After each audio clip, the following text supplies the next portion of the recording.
E depois de 3 dias de intercâmbio de informação do Congresso de Caribbean Plant Health Forum 2015, todo o país se queda satisfeito e está na altura que tem hobby trabalho para começar na G. Junto a começar um plano estratégico para combater plagas que chega ao país do Caribe. No momento como se transportar mata para outro país, o risco de correr é por 30 com plaga.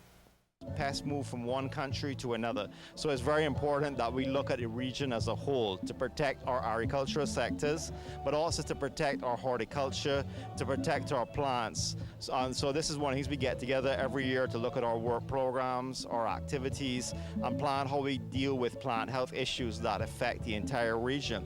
What we think is smaller countries like Aruba, and I come from the Cayman Islands, this is important when people would say, why are we in these countries? They're not big agricultural countries, we don't have big agricultural sectors, but nevertheless at the size, agriculture is still very important to the country. It's important to the people who are involved in it, but pests don't also only affect agriculture.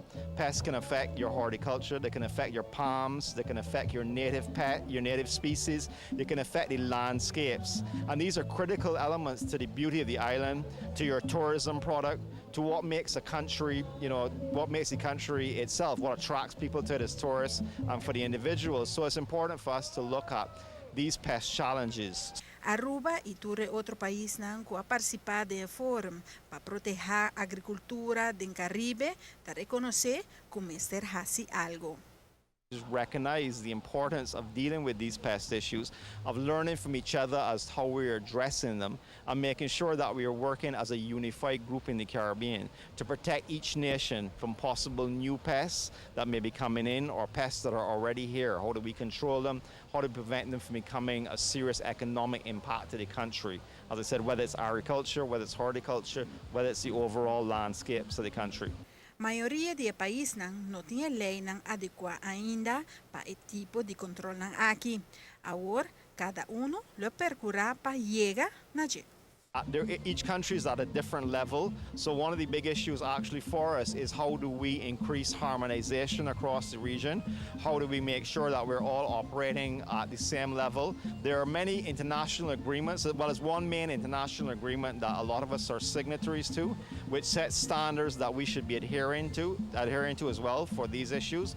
And we want to work together to make sure that we're all on the same level, help the countries that may need to improve their laws, that may need to enhance their regulations. A big component of the Caribbean Plant Health Directors Forum is training, is to identify where capacity building needs are, where countries need help to maybe upgrade their quarantine facilities, to upgrade their regulations, maybe their pest surveillance strategies. So these are a lot of the issues that we discuss and identify how we can help each other and how we can get funds from our partner organizations, which are like the Food and Agricultural Organization, the American Institute for Cooperation in Agriculture, the U.S. Department of Agriculture. These are big supporters of the Caribbean Plant Health Directors, and their resources help us to carry out these projects and programs, to train and to raise capacity and enhance the level of sanitary measures across the entire region. So maybe some countries don't have the legislation at the level they have it yet, but by these meetings, they become aware of what needs to be done. We identify weaknesses and see how we can work together to resolve those problems. O representante de cada país está satisfeito com a reunião que a queda e a encantar Aruba. A maioria expressa que o bem seguro como turista.